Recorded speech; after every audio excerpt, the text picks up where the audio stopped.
Here is a good example of the river of the Ohio pre-damming. And in this particular painting by Sontag, tell us a little bit more what you see, Brenda, in this particular example. So this, Michael, is obviously a beautiful, majestic view of the Ohio River as it would have been in 1850. Yes.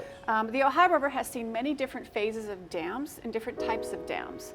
But at this point in time, one of the things that really strikes me is that you can see right here along the river these beautiful banks where it looks like you could just walk out, which indicates to me that the water level is fairly low at this particular place and in this particular time. These banks are the kinds of things that you probably wouldn't see very much today in the Ohio River because of the locks and dam structures that we have on the river today. Those locks and dams were put in mainly for transport to keep the Ohio River level at a level sufficient for barge and river traffic. Now let me ask you this question, because it seems to me, having lived here 30-some years ago, that there's more rain occurring in the Ohio Valley than there used to be. Is that true or not true?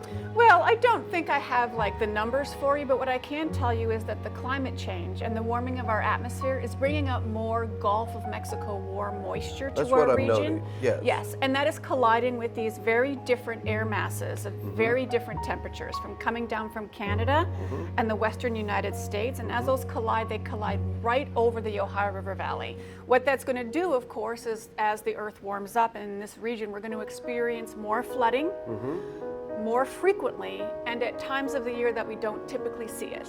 Yes. Exactly. We're also going to experience more landslides because the earth is going to be wetter, and as a result, the hills are going to fail a lot more. Now, does the clay content in this particular valley have anything to do with the increase of landslides? Oh, absolutely. So clay is what we call hydrophilic. It is a mineral that's a water attractor. And what it does is it puts water molecules in between the clay minerals, and kind of like the pages of a book, when a book gets wet, you know how the pages kind of split apart? It becomes very heavy. Yes, and it also, the pages split apart and swell. Clay minerals do the exact same thing, and once they do that, they lose contact and they lose friction, holding them together. And when they do that, it basically becomes a mudslide. And if you get that weakness built into the system at a low enough level, you can get very large slides on our hillside. Now, to the advantage of that, we found at the turn of the century all of these wonderful pottery industries that occurred here because of the clay. You have Rookwood here, you have Weller Pottery, you know, all of these great resources for making pottery, and probably early on the indigenous cultures certainly made vessels and other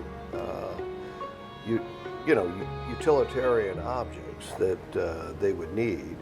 And so I think the whole river conversation is fascinating, and the Sontag is in this kind of like idyllic state, influenced certainly by Thomas Cole and his series.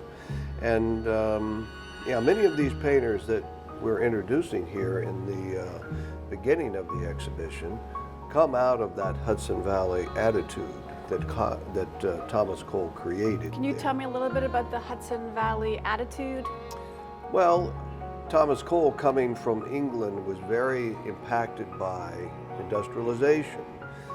Cole felt that industrialization was not necessarily a positive thing for the environment of the earth, and so he was commissioned to create what he called the Course of Empires, which was 5 paintings that depicted the evolution of man in the landscape.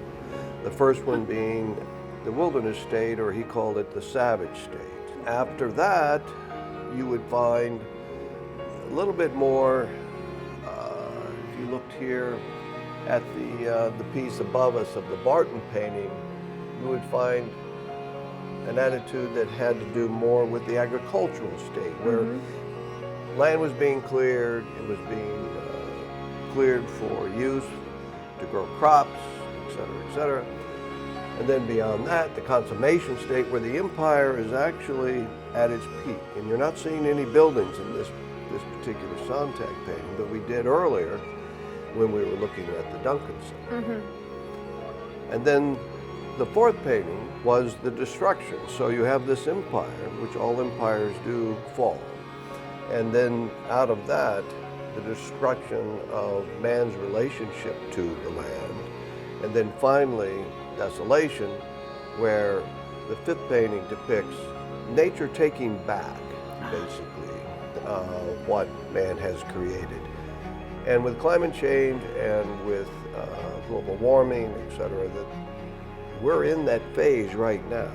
And that's one of the big impetus, inspirations that I created this exhibition around, was that very, very particular conversation about that. Well, what's interesting to me about the marriage of art and science, something that I think you and I are both very passionate about, is that these paintings are a window into a very specific time at a very specific place.